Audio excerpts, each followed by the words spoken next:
তুই তুই ষড়যন্ত্র করে তোর ভাইকে চাকর হিসেবে পাঠিয়েছিলি আমার বাড়িতে। দীপক, আমার ভাই এমন অবস্থায় পড়েনি যে তোর বাড়িতে চাকরের কাজ করতে যাবে। যাবে নয়, গিয়েছিল। কেনই বা যাবে না? আমার ধন সম্পদ ঐশ্বর্য দেখে তোর মতো মানুষের যে লোভ হবে, এতে আশ্চর্যের কি? কবিতা আমার একমাত্র মেয়ে। একটা অশিক্ষিত গ্রাম্য ভাইকে তার গলায় ঝুলিয়ে সবকিছু হাতিয়ে নেবার ইচ্ছে তোর তো হবেই। মুখ সামনে কথা বল দীপক। আমার এই হাত দুটো শুধু দিতে শিখেছে, নিতে নয়। আমার ভাই গ্রাম্য হতে পারে, অশিক্ষিত হতে পারে, কিন্তু সে লোভী হতে পারে। সে বাড়িতে সে কিছুতেই যেতে পারে না যে বাড়ি থেকে আমি অপমানিত হয়ে ফিরে এসেছি। অপমান? অপমান বোধ যদি তোর থাকতো তাহলে এখানে দাঁড়িয়ে বড় বড় কথা না বলে নিজের ভাইকে গিয়ে ধরতিস। তা তো যাবি না। যাবি কেন? সবটাই কি তোর প্ল্যান? খবরদার, খবরদার বর্দাকে আর একটা কথাও বলবেন না। বর্দা এসবের কিছুই জানে না। সব দোষ আমার। তাই যা বলার আমাকে বলুন, কারণ যা কিছু ঘটেছে তা আমি করেছি। আমি। কেন করেছিস? বল কেন করেছিস? বল কেন করেছিস? বল কেন করেছিস?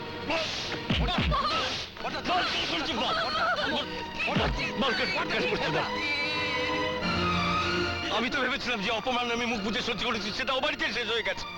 ভুলেও যদি জানতাম সেই অপমান তুই এই বাড়িতে টেনে আনবি, তাহলে দীপক আসার আগে হয় আমি আত্মহত্যা করতাম, নয় দু চোখ দিকে যেতে চলে যেতাম। না বর্দা না, তুমি আমাকে যে কোনো শাস্তি দাও। আমার এই শরীরটা টুকরো টুকরো করে কেটে দাও, কিন্তু ওর কথা বলো না বর্দা। ও কথা বলো না, ও কথা বলো না বর্দা।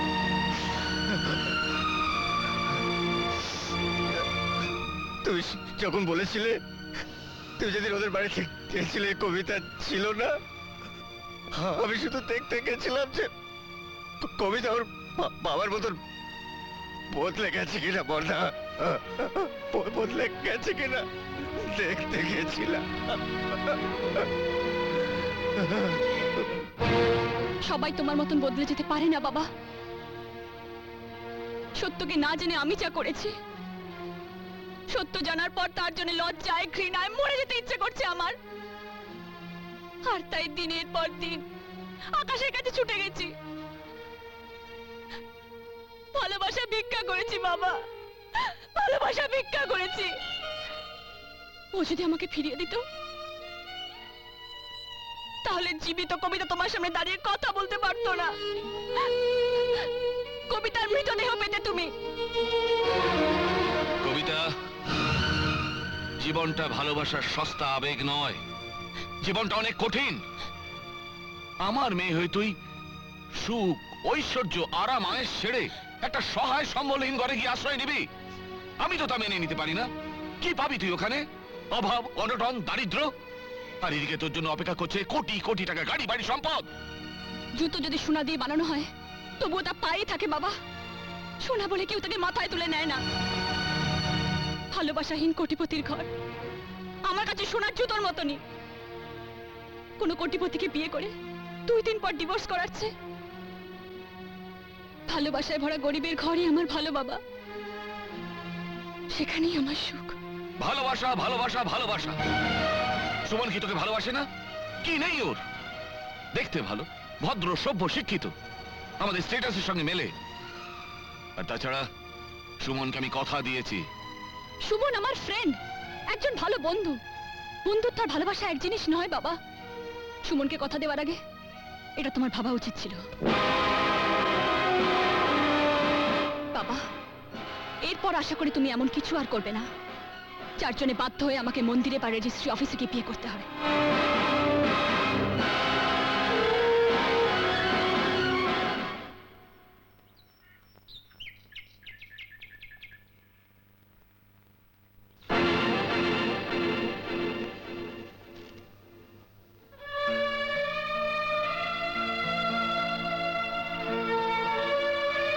সেদিন তুই গিয়েছিলি, আমি ফিরিয়ে দিয়েছিলাম।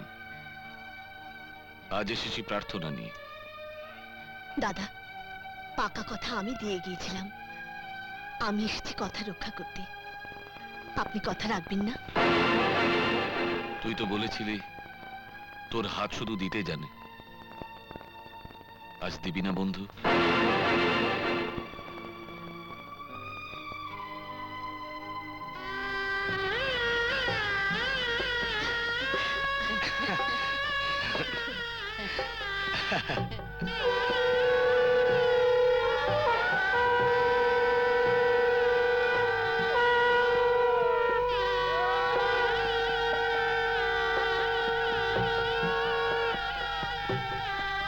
দাদা বৌদি কি লাগছে না?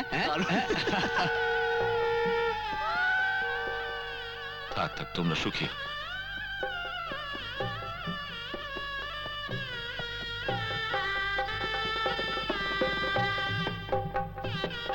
সুখী হও।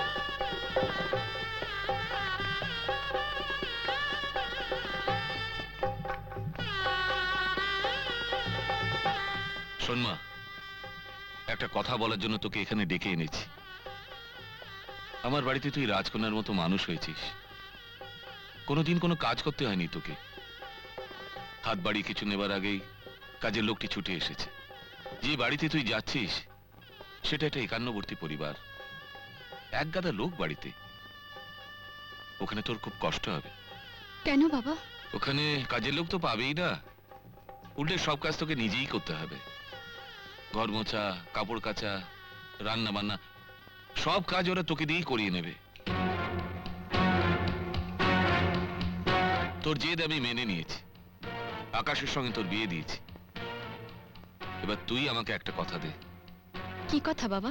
তুই আকাশকে রাজি করিয়ে ওই বাড়ি থেকে বের করে নিয়ে আসবি।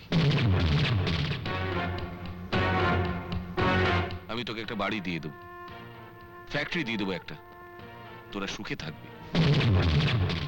তুই ওখানে গ্রামের মধ্যে ওই পরিবেশের মধ্যে থাকলে আমি শান্তি পাবো না। বল মা, তুই আমার আমার কথাটা রাখবি?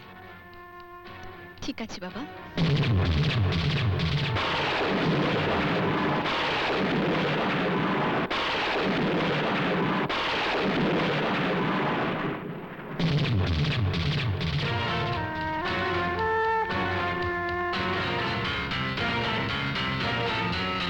তবে হ্যাঁ, যে ভাই ভাই করে আজ তুমি আমার বোনের ভালোবাসাকে অপমান করলে, একদিন অনুশোচনায় তার জন্য তুমি কাঁদবে।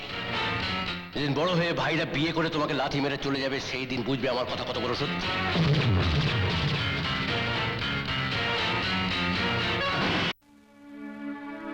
এসো।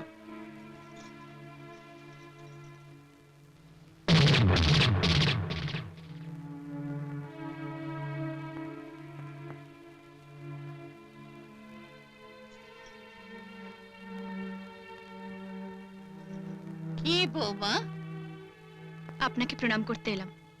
আমাকে আবার প্রণাম কেন? কেন পিসিমা, আশীর্বাদ করবেন না আপনি? আমি এই সংসারে নতুন এলাম, আপনি এই সংসারে গুরুজন। আপনার আশীর্বাদ না পেলে এই সংসারকে আমি সুখী করব কি করে? আশীর্বাদ করো পিসমা, প্রাণ খুলে আশীর্বাদ করো। থাক বৌমা, থাক। চিরসুখী হও মা। স্মৃতির সিঁদুর তোমার অক্ষয় হোক। এই ঘর সংসারটাকে তুমি সুখে শান্তিতে ভরিয়ে তোলো। আসুন আসুন, এদিকে আসুন, এদিকে আসুন। এই যে ছবি তোলার লোক এসে গেছে, সবাইকার ছবি তোলা হবে। এই যাও যাও যাও যাও, তোমরা ছবি তোলো যাও। শুধু আমরা কেন বর্দা, এই পরিবারে আমরা তো আলাদা কেউ না। ছবি তুললে পরিবারের সবাই একসঙ্গে ছবি তুলব। এই যে হুম। শোনো বাছা, হুম। ওই যে যে বাঁদরটা হুম। চাচা ছিল না, হুম, হুম। ছবি তুলবো ছবি তুলবো, হুম, হুম। সে গেল কোথায়? দেখবে ছবি তোলার সময় হুট করে ঢুকে পড়বে। হ্যাঁ। তুমি একটু খেয়াল রেখো। আহ পিসিমা, কাকে কথাগুলো বলছো? কেন রে, ছবি তোলার লোককে?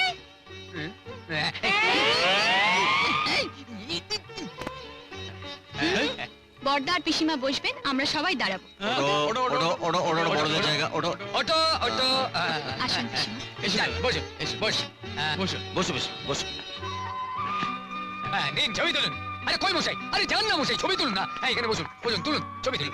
এই কাছে কাছে, আরো কাছে এসো। চাপ না, আর কাছে আয় না। চাপ না। ঠাকুরপোর মনে হয় বৌদিকে পছন্দ হয়নি। কিরে, পছন্দ নয়? এই, আচ্ছা আচ্ছা। ঠিক আছে, রেডি? নিন তুলুন। পিসিমা, পিসিমা চলুন, আমাকে রান্নাঘরে সব দেখিয়ে দিন। আজ থেকে আমিই রান্না করব। এসো। দাঁড়াও দাঁড়াও দাঁড়াও দাঁড়াও দাঁড়াও। দিদিমণি দিদিমণি দিদিমণি দিদিমণি নমস্কার। তুমি আগে দিদিমণি বাপের বাড়ি থেকে এসেছি। বাবু দিদিমণির জন্য কিছু মালপত্র পাঠিয়েছে। ও কবিতা, এদিকে এসো, এদিকে এসো। দাদা দেখো তোমার বাবা তোমার জন্য কিসব জিনিসপত্র পাঠিয়ে দিয়েছে। সবগুলো জিনিসেই বাবু আপনার নাম লিখে দিয়েছেন। কার্তিক, এগুলো সব তুমি ফিরিয়ে নিয়ে যাও। বাবাকে বলবে আমাদের পরিবারে যা কিছু আছে তা কোনোটা একার কারণ নয়, সবটাই সবার। আমার তোমার বলে এখানে কারোর কোনো ভাগ নেই। আর এ বাড়িতে যা আছে এখন তা সবার সঙ্গে আমারও। এসব কিছুই আমাদের লাগবে না, তুমি যাও যাও।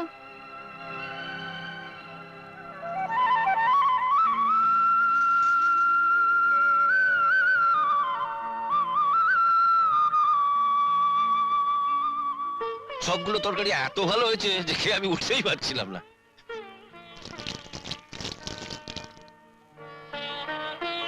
যা যা যা যা যা যা। এক মিনিট, মাত্র চলটা হয়েছিল না, মনে আছে? মনে শুদ্ধ খেয়ে নি। ফ্যান্টাস্টিক।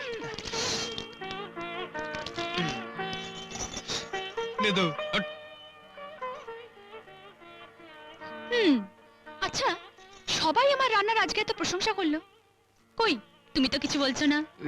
ইয়ে মানে পটল ভাজাটা দারুণ হয়েছে। পটল ভাজা? Stupid. দাও জল দাও। রান্নার প্রশংসা না করলে জল পাবে না। বেশি প্রশংসা করলে বউরা মাথায় চেপে বসে। আমি তাহলে এখন কোথায় আছি? পায়ে? তুমি এখন আমার বুকে আছো সবচেয়ে ভালো জায়গায়। ঠাকুরপো, আরে নে না, লজ্জা বুঝি এখন। নাও। পিসিমা, কি তোর লাগবে? আচ্ছা। ঠিক আছে। পর্দা, ও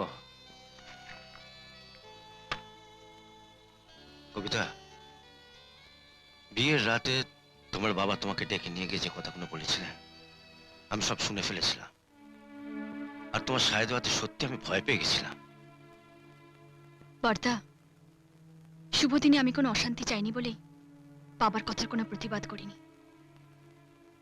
তাছাড়া একসঙ্গে থাকার যে এত সুখ তাও তো তখন বুঝতে পারিনি। এই গরিব পরিবারে তুমি মানিয়ে নিতে পারবে কিনা সেটা নিয়েও আমার খুব দুর্ভাবনা ছিল। আজ আমার সেই ভাবনা দূর হয়ে গেছে। তোমার মতন বউ পাওয়া যে কোনো পরিবারের ভাগ্যের কথা। না পর্দা, এমন একটা পরিবার পাওয়া যে কোনো মেয়ের পক্ষে যে কতটা সৌভাগ্যের সে শুধু আমিই বুঝতে পারছি। আপনি আমার রান্নার প্রশংসা করেছেন, কিন্তু আমি নিজে খেতে বসে দেখেছি ডালে আমি নুন দিইনি, নিরামিষে ঝাল বেশি হয়ে গেছে, আর মাছে তো আমি হলুদ দিতেই ভুলে গেছি। কি জানো, মশলা দিয়ে তো সবাই রাঁধতে পারে, সে রান্না খেলে পেট ভরে। তুমি রেঁধেছো মমতা দিয়ে, তোমার রান্না খেয়ে আমাদের মন ভরে গেছে। তাই বুঝি এমন একজন আজকে রান্নার এমন প্রশংসা করেছে যা আজকের মেনুতেই ছিল না? হ্যাঁ? পটল ভাজা।